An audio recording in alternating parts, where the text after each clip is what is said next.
Salut à tous et bienvenue pour une nouvelle vidéo. Aujourd'hui, je voulais qu'on parle ensemble de combien de temps il faut pour se transformer en musculation. Alors pour cela, il y a 3 facteurs très importants à prendre en compte. Le premier, ce sont les antécédents sportifs. On sait aujourd'hui que plus on a fait de sport auparavant, durant sa jeunesse, durant son adolescence, plus on va avoir de facilité à se développer. Pour le comprendre, imaginez que vous avez utilisé vos muscles, par exemple, vous avez fait beaucoup de vélo quand vous étiez enfant, votre système nerveux est habitué à utiliser vos cuisses. Ainsi, quand vous allez commencer la musculation ou vous y mettre, tout de suite vous allez être plus efficace pour innerver, pour solliciter un maximum de fibres musculaires dans vos quadriceps. A l'inverse, si vous n'avez fait aucun sport, eh bien vous avez du retard par rapport à la personne qui a fait tout ça, toutes ces activités sportives. Le deuxième facteur à prendre en compte, c'est l'hérédité, la génétique. C'est-à-dire que si vos parents ont fait beaucoup de sport durant leur jeunesse, durant leur vie, avant de vous faire naître, eh bien vous avez plus de chances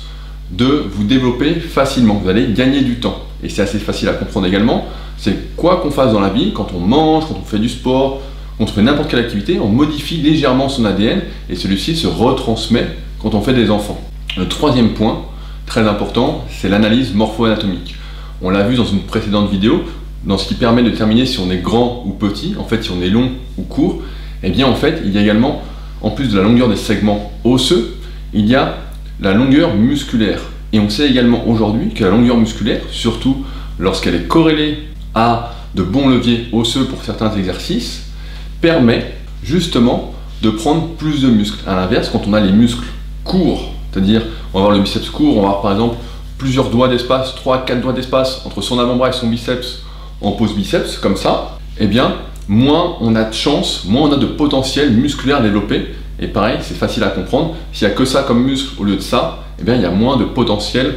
à explorer, à exploiter. Ainsi, c'est pourquoi il est très important aujourd'hui de faire son analyse morpho-anatomique pour justement ne pas perdre de temps avec des exercices qui ne nous correspondent pas ou à passer 2 fois plus de temps, voire 3 fois plus de temps sur des muscles qui ne se développeront jamais comme on le désire. Ainsi, ces 3 facteurs permettent de déterminer nos facilités à prendre du muscle et de déterminer combien de temps on va mettre à se transformer. Alors, il n'y a pas un temps universel pour tous, mais on sait aujourd'hui que quelle que soit l'activité, que ce soit la musculation, que ce soit n'importe quelle autre activité sportive ou même l'apprentissage d'une langue, on sait qu'en à peu près 3 ans de pratique, on va atteindre 75 à 80% de son potentiel. Et que le reste du temps, on va grappiller pourcentage par pourcentage. C'est pourquoi, quand on est débutant en musculation, on progresse beaucoup plus rapidement jusqu'à ce cap des 2-3 ans, qui sont une moyenne, et qu'après on grappille. Alors après, on progresse tout de même, mais donc beaucoup moins rapidement. Ainsi, on le voit notamment en force athlétique,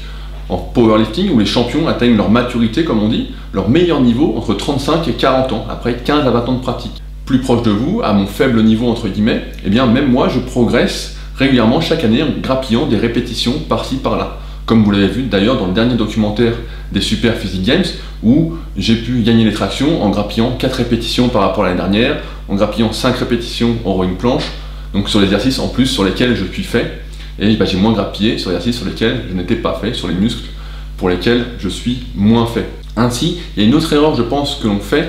c'est qu'on imagine qu'on va prendre énormément de muscles.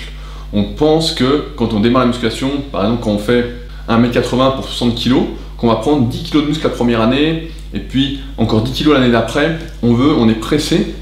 et on oublie également de penser qu'en fait, du niveau d'où on part, influence énormément le reste. Et ça, c'est influencé par les facteurs qu'on a vus. Si vous avez eu des parents très sportifs, si vous avez de gros antécédents sportifs, imaginons que vous avez fait de la gymnastique, donc qui est assez complet pour l'ensemble du corps, et qu'en plus vous avez beaucoup de muscles longs, avec les bons leviers, les bonnes longueurs de segments, eh bien forcément, vous allez vous développer beaucoup plus rapidement que quelqu'un qui a fait tout l'inverse.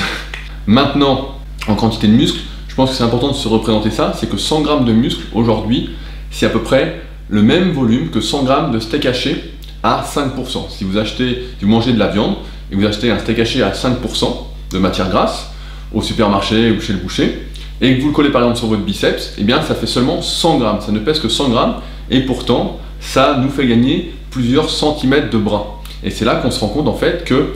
on ne prend pas du muscle si rapidement que ça, et que souvent quand on est naturel, qu'on ne prend pas de produits dopants, ce qu'on prend pour du muscle, surtout encore une fois quand on débute, Eh bien en fait c'est du gras. C'est juste que le gras prend plus de place, fait un plus gros volume pour le même poids, et donc on se dit bah voilà tiens j'ai pris du muscle, alors qu'en fait c'est du gras, parce que 100 grammes de muscle à construire,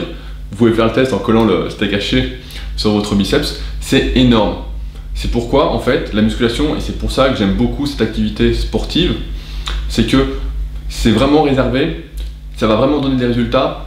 à part à ceux qui sont doués ou à part à ceux qui sont dopés. Quand vous êtes normalement doué, comme moi, comme la plupart des individus, et même si vous n'êtes pas doué, à tous ceux qui vont persévérer, qui vont avoir vraiment de la persévérance, de la volonté, de la patience, qui vont vraiment tenir. Je me souviens quand j'étais sur les forums internet en 2001, quand je suis arrivé, et jusqu'en 2004, je me souviens de personnes qui avaient le même nombre d'années d'entraînement que moi, qui progressaient beaucoup plus vite, qui étaient vraiment mieux développées, qui avaient de meilleurs antécédents, une meilleure génétique, une meilleure hérédité. Et finalement, au fil du temps, je progressais beaucoup moins vite, et elles ont arrêté la musculation. Souvent, quand on est doué pour quelque chose, on s'investit beaucoup moins, on cherche moins à comprendre, et au final, j'ai réussi à les dépasser et à aller bien plus loin que ce que tout le monde pensait. C'est pourquoi, voilà, la musculation, si aujourd'hui vous êtes là à regarder cette vidéo, je pense que vous êtes à peu près dans le même état d'esprit que moi, à savoir, vous êtes là parce que ça va vous faire du bien pour votre santé, pour progresser, pour atteindre vos objectifs, et voilà, sans être pressé, en laissant le temps faire, parce que lorsque l'on fait les choses bien,